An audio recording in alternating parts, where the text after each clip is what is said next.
काल सगळीकडे खुळचटपणानं एक बातमी पसरवली जात होती की कोषाध्यक्ष राजीनामा देण्याच्या विचारात आहेत, उन्होंने मन बना लिया है.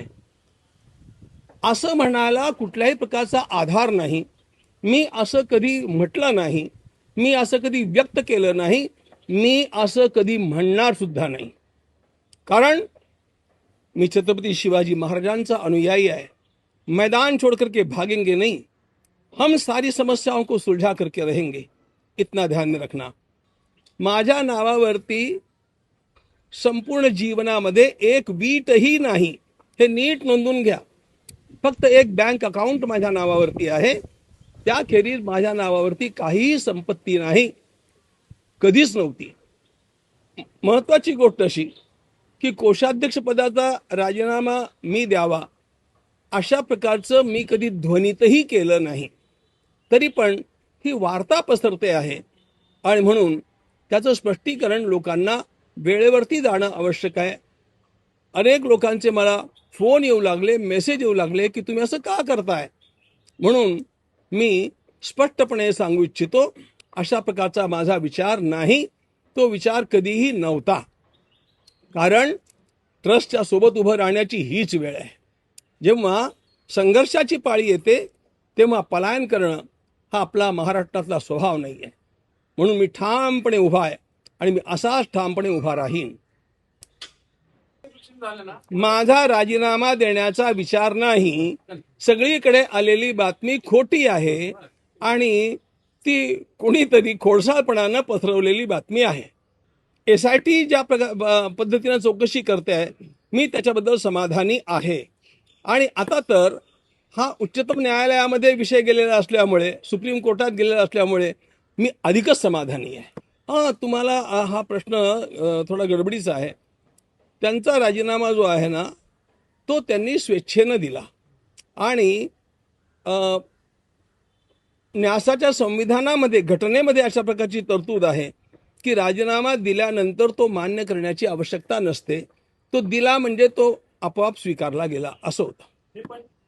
खापर त्यांच्यावरती फोडलं गेलं असं पण नाही म्हणता येणार, कारण त्यांचा हलगर्जीपणा या सगळ्या गोष्टीला पुष्कळसा कारणीभूत आहे आणि हे त्यांच्या पण लक्षात आलं आणि म्हणून त्यांनी स्वेच्छेनं दिलेला आहे. तो कुठल्याही दडपणाखाली दिलेला नाही. कोषाध्यक्ष म्हणून माझी जबाबदारी निश्चितपणे आहे. आता ते जरा लक्षात घ्या. कोशामध्ये आलेलं सगळं धन, त्याचा जमा खर्च, त्याच्यावरती नियंत्रण ठेवणं हे सगळं माझं काम आहे आणि ते काम नीटपणे चालावं याकरता तिथल्या 3 चार्टर अकाउंटंट्सच्या खेरीज आमच्या ऑफिसमधनं दरमहा 5 दिवस त्या ठिकाणी चार्टर अकाउंटंट जातात आणि ते तपासून घेतात. हे लक्षात घ्या. आता हा मुद्दा झाला जे धन कोशामध्ये आलं, जमा झालं त्याच्याबद्दलचा. प्रश्न जो आत्ता उद्भवलेला आहे तो तिथे जे समर्पण केलं जातं, म्हणजे ज्याला ते चढावा चोरी असं म्हणतात, जे वाहिलं गेलं, हुंडीमध्ये दानपात्रात टाकलं गेलं, त्याचा अपहार झाला.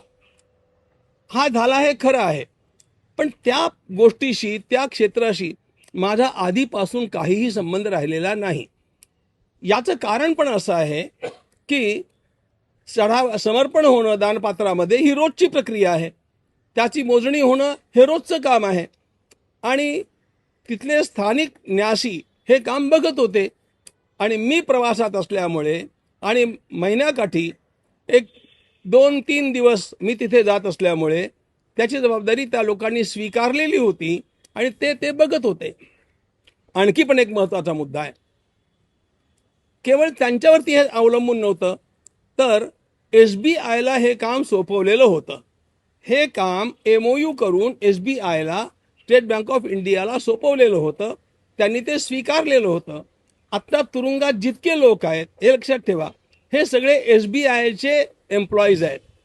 त्यांना सर्व्हिसला ठेवलं आहे ते SBIनं ठेवलेलं आहे, ते आम्ही ठेवलेलं नाही आहे.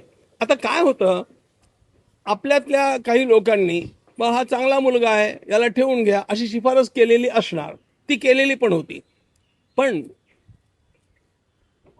कोणी शिफारस केल्यानंतर जो एम्प्लॉयमेंट देतो त्याचं हे काम असतं की त्याचं पूर्वेतिहास काय आहे किंवा तो काय योग्यतेचा आहे किंवा नाही हे बघणं कुणाचं काम आहे? तुम्हीच सांगा मला. हे SBI बघते आहे. SBI हे भारत सरकारची अत्यंत प्रतिष्ठित बँक आहे आणि त्यामुळे त्या बँकेवरती विश्वास नाही ठेवायचा तर आम्ही आणखी कोणाला असं आणणार आहोत हे लक्षात ठेवलं पाहिजे. मी कुठलाही प्रभाव कोणावरती कधी टाकतच नाही. मी एकालाही एकही फोन केला नाही. मी कोणालाही काही सांगत नाही. तुमच्यापैकी कोणाला सांगणार नाही आणि माझी तरफदारी कोणी करावी अशी मला आयुष्यात कोणाकडनंही अपेक्षा नाही. मी नेहमी सत्याधिष्ठित आहे आणि सत्य हे स्वयंप्रकाशित असतं. आणि उलट सांगतो, आम्ही ह्याची चौकशी प्रभावित का करू?